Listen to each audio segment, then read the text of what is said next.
যখন ইমানদারের দুঃখ হয়, কষ্ট হয়, বিপদ হয়, তখন সে সবর করে, ধৈর্য ধারণ করে, আল্লাহর ফয়সালাকে মেনে নেয়।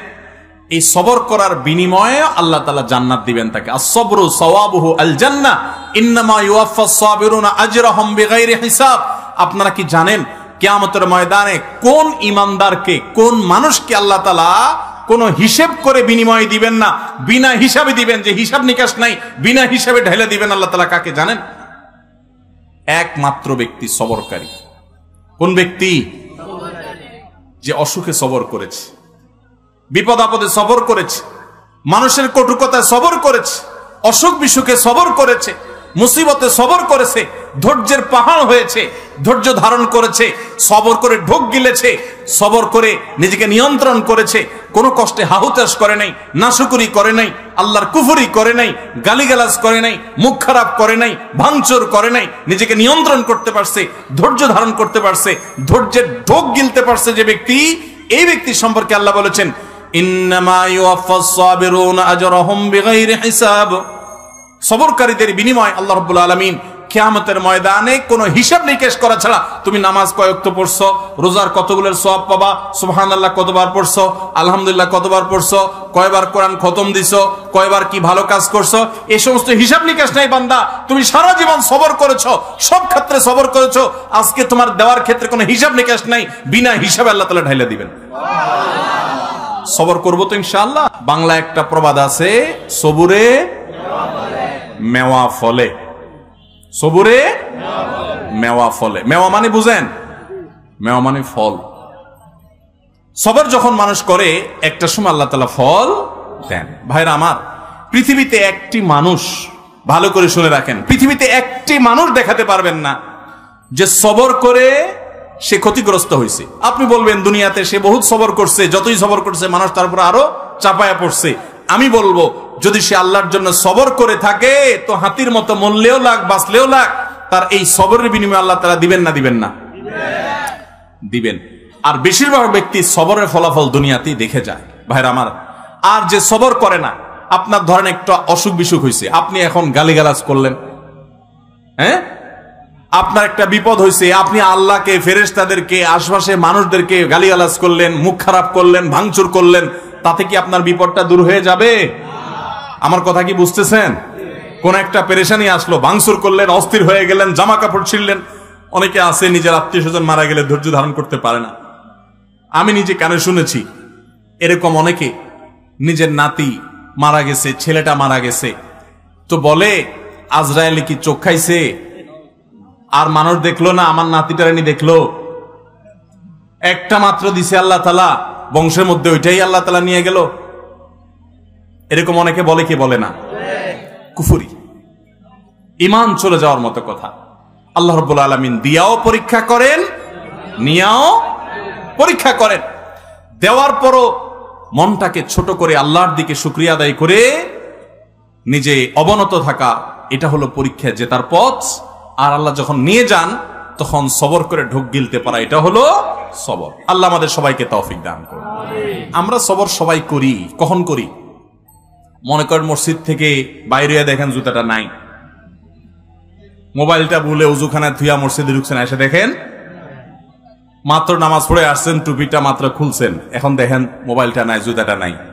এবার চোরের মা বাপ, 14 গোষ্ঠী, চাচা চাচি, নানা দাদা যা আছে একটা একটা করে লিস্ট তালিকা ধরে গালিগালাজ করলেন। করে টোরে যখন দেখছেন হ্যাঁ গালিগালাজ করে তো লাভ নাই, চোর তো নিয়ে পালাইছে। এবার আর যখন কিছু করার নাই, গালিগালাজ করে টোরে মাথা যখন একটু ঠান্ডা হয়েছে, এবার বলতেছেন যাক আল্লাহ ভরসা, সবর করি, আর কি করব। আছে না নাই? সব গালিগালাজ দিয়া সাইরা এরপরে যখন দেখছেন হ্যাঁ গালিগালাজ তো দিলাম, লাভ তো হলো না, মোবাইল তো পাই নাই, বেটা তো নিয়ে পালাইছে। এবার আমরা শেষে বলি কি, যাক কি আর করা, আল্লাহ ভরসা। আরে চোর মোবাইল নিছে, আমার কপাল নিতে পারে নাই, থাক সবর করলাম। এটার নাম কি সবর? নবী করিম সাল্লাল্লাহু আলাইহি ওয়াসাল্লাম বলেছেন ইন্নামাস সাবরু ইনদাস সাদমাতিল উলা। প্রথম ধাক্কা যখন আসবে, হঠাৎ করে শুনলেন বাপ মারা গেছেন, মা মারা গেছেন, ছেলেটা মারা গেছেন, অ্যাক্সিডেন্ট হয়েছে, বড় বিপদ হয়েছে, ওই সময় যদি নিজেকে ধরে রাখতে পারেন, দাঁত খিচে না, আমার মুখ দিয়ে কোনো খারাপ কথা বের হবে না, আমার আল্লাহ আমার পরীক্ষা নিচ্ছেন, আমি সবর করব। যদি নিজেকে নিয়ন্ত্রণ করতে পারেন, এর নাম হলো সবর। গালিগালাজ করে আর সব শেষ করে এরপরে বললেন যা কি আর করা, সবর করলাম, তো এর নাম সবর না, এর নাম 2 নাম্বারই। কথা কি বুঝতে পারছেন? অনেকেই আছে দেখবেন বাসায় গিয়া হয়তো কোনো একটা জিনিস উল্টাপাল্টা দেখছে, আচার বিচার ভাঙচুর করে এরপরে একাকার করে যখন দেখছে মাথাটা একটু ঠান্ডা হয়ে আসছে, এবার কয় যাক যা হয়েছে যাক, ভুলে যাও, আল্লাহ ভরসা, সবর করলাম, কি আর করা, আছে না নাই? এই 2 নাম্বারের নাম সবর। আল্লাহ তাআলা আমাদের সবাইকে সবর করার তৌফিক দান করুন। সবরের ওয়াজ করা যত সোজা, সবর করা কিন্তু এত। বসাই দিলে আপনিও বহুত কথা বলতে পারবেন, কিন্তু ওই ঠেলায় যখন পড়বেন, বিপদে যখন পড়বেন, কঠিন পরিস্থিতির মুখে দাঁড়িয়ে বিপদের মধ্যেও হাসতে পারা, এটা খুব সহজ কথা না ভাই। শত শতবার কোরআন খতম দেওয়া সহজ, হাজার হাজার রাকাত নফল নামাজ পড়া সহজ, শত শতবার দিন নফল রোজা রাখা সহজ, হাজার হাজার লক্ষ লক্ষ কোটি কোটি টাকা দান করাও সহজ। মহা কঠিন সময়ে নিজেকে নিয়ন্ত্রণ করে সবর করতে পারা, এটা এত সহজ। ও আরশে আজিমের মালিক, আপনি আমাকে, আমার ভাই বোনদেরকে, আমাদের সবাইকে আল্লাহ আপনি সবর করার তৌফিক দান করেন, সবরকারীদের কাতারে শামিল করে দেন মালিক, ধৈর্যের পাহাড় হওয়ার তৌফিক দান করেন। আমি জীবনে কিছু সবরকারী মানুষ দেখেছি, কিছু মানুষ দেখেছি। আমেরিকাতে এক আল্লাহর বান্দি বাংলাদেশী এই কিছুদিন আগে মারা গেছেন। ওনার অনেক কথা শুনেছি অন্যদের কাছে, এবং বিভিন্ন সময় বিভিন্ন ডোনেশন করতেন, বিভিন্ন বিষয়ে যোগাযোগ করতেন। এত বিপদ আপদের মধ্য দিয়ে একটা মানুষের জীবন পার হইতে পারে, যেটা কল্পনা করলেও আমরা কল্পনা আনতে পারবো না যে বিপদ আপদ কত ভাবে হতে পারে। শুরুতেই স্বামী অমানুষ, তালাক দিয়ে দিয়েছে, এরপর সারাটা জীবন ভুগছেন ক্যান্সারের মতো রোগে, সেটাতেও পা কেটে ফেলে দিতে হয়েছে, এরপরে একটা একটা করে কয়েকটা অঙ্গ কেটে ফেলে দিতে হয়েছে, বিছানার শয্যাশায়ী। এরপরও আল্লাহর বান্দের মুখে কখনো অভিযোগ ছিল না। তিনি বলতেন আমার মালিক আমার উপর খুশি আছে কিনা, আমার টেনশন সেটা, হাত যাক, পাও যাক, মাথা যাক, শরীর যাক, জীবন যাক, এটা আমার ইস্যু না। যত কষ্ট হয় আপনারা আমার জন্য দোয়া করবেন, আমি যেন সবরটা করতে পারি।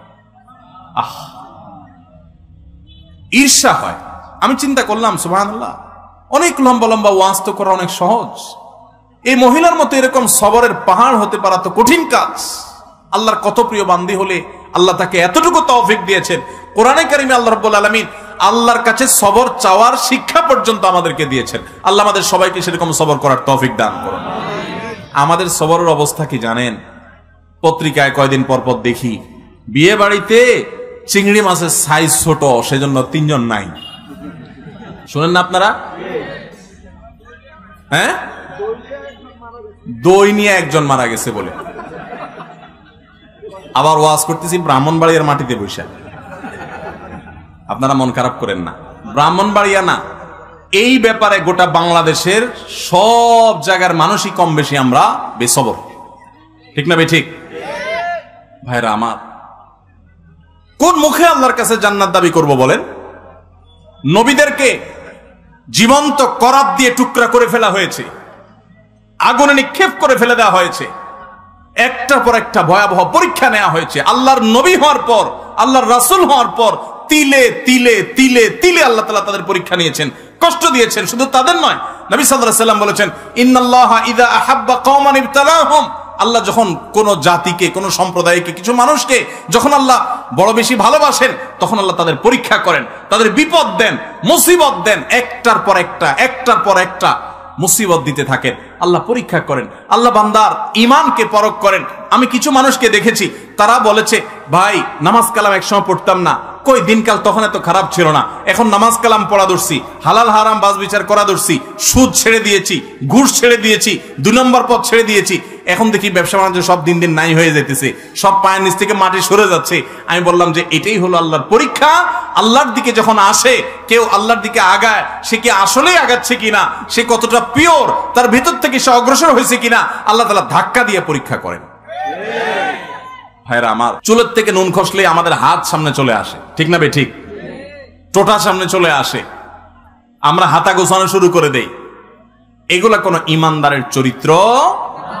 নবী করিম সাল্লাল্লাহু আলাইহি সাল্লাম বলেছেন, সাহাবীদের সাথে একবার যাচ্ছিলেন উনি কোথাও, তো এক জায়গায় এরকম জটলা পেকে গেছে। জটলা পাকা দেখে নবী সাল্লাল্লাহু আলাইহি সাল্লাম জিজ্ঞাসা করলেন, কি হচ্ছে এখানে? বললেন যে ইয়া রাসূলুল্লাহ, এখানে কুস্তি চলতেছে, এক বীর মারাত্মক শক্তি, তার সাথে কেউ পারতেছে না, যে আসতেছে একটার পর একটা সবগুলারে কাট করে ফেলা দিচ্ছে, তার সামনে কেউ পারতেছে। তখন নবী করিম সাল্লাল্লাহু আলাইহি সাল্লাম বলেছেন, তোমাদেরকে কি আমি বলে দিব এই লোকটার চাইতে বড় বীর কে? এ তো বাহাদুর খুব, এর চাইতে বড় বীর, এর চাইতে বড় শক্তিশালী মানুষটাকে জানো? সাহাবীরা বলেন, ইয়া রাসূলুল্লাহ, অবশ্যই বলেন, এর চাইতে আবার শক্তিশালী মানুষকে আমরা তো জীবনে দেখি নাই, কে সে? নবী সাল্লাল্লাহু আলাইহি সাল্লাম বলেছেন, আসো তার সাথে পরিচয় করাই। এই লোকটা যে অনেক বেশি শক্তিশালী, সে অনেক বড় কুস্তিগীর, সে সব মানুষকে কুপকাত করে দিচ্ছে। এর চাইতেও বেশি শক্তিশালী, এর চাইতেও বড় বীর, বড় বাহাদুর হলো সে, যার মাথা যখন চরম রাগান্বিত হয়, মাথা যখন রক্ত যখন লাল হয়ে গরম হয়ে যায়, মাথা যখন তার হট হয়ে যায়, এই গরম হওয়ার পর, রাগ উঠার পর, চরম রাগের মধ্যেও যে নিজেকে ধরে রাখতে পারে, কন্ট্রোল করতে পারে, ডিলার মতো ছেড়ে দেয় না রাগ, যেখানে সেখানে যা তা করে পরে বেজ্জত হয় না, মুখ ছোট হয় না, নিজেকে যে নিয়ন্ত্রণ করতে পারে, এই লোকটা হলো এই কুস্তিগীর লোকদের চাইতে বড় বীর। ভাইরা আমার, অনেক লোক আছে দেখবেন রাগের সময় ডাইরেক্ট হয়ে যায়, আছে না? ডাইরেক্ট হওয়া বুঝেন কি? মুখ দিয়ে যা আসে তা ছেড়ে দিস, হাত দিয়ে যা আছে ভেঙে ছেড়ে দিছি।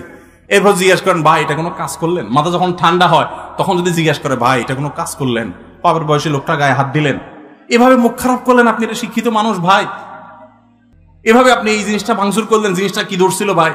যখন জিজ্ঞেস করবেন তখন কি বলবে? আর এসব বলো না, আমার মাথা ঠিক আছিল না। তো মাথা ঠিক না থাকলে তার নাম কি? তার তো হসপিটালে থাকা উচিত। লজ্জাও হয় না যে সে আবার বলতেছে মাথা ঠিক আছিল না। মাথা ঠিক আছিল না মানে তুমি তো পাগল ছিলে, এটা বলো যে আমি মেন্টাল। ভাইরা আমার, এইরকম মেন্টাল মানুষ আমাদের সমাজে ভরা, ঠিক না বে ঠিক? সমাজে ভরা। ডাইরেক্ট হয়ে যায় যে এটা তো ডায়রিয়ার রোগীর মতো। ডায়রিয়ার রোগীর যখন ডাইরেক্ট হয়ে যায় তখন বেচারারা কন্ট্রোল নিজের প্রতি থাকে না, টয়লেট পর্যন্ত যাইতে পারে না, আগেই কাম সারা যায়, ঠিক না বে ঠিক? তো যে ব্যক্তির রাগ আসার পর এটা ধরে রাখতে পারে না, কন্ট্রোল করতে পারে না, ছেড়ে দেয়, যেখানে সেখানে যা তা গড়ায় ফেলায়, এই ব্যক্তি হলো এই ডায়রিয়ার রোগীর মতো ডাইরেক্ট হয়ে গেছে, লুজ হয়ে গেছে। এই সমাজে টাইট মানুষ বেশি না লুজ মানুষ বেশি? এখন কি টাইট হবেন না লুজ হবেন? নিজের সঙ্গে সংগ্রাম করবেন যে না, যত কঠিন পরিস্থিতি আসুক আমার মুখ খারাপ হবে না, মুখ দিয়ে গালি বের হবে না, হাত ছুটবে না, আমি অন্যায় করব না, আমি নিজেকে কন্ট্রোল করব। আল্লাহ আমাদের সবাইকে সেই তৌফিক দান করুন। ভাইরা আমার, এরকম হটমেজাজি মানুষগুলো সুস্থ না অসুস্থ?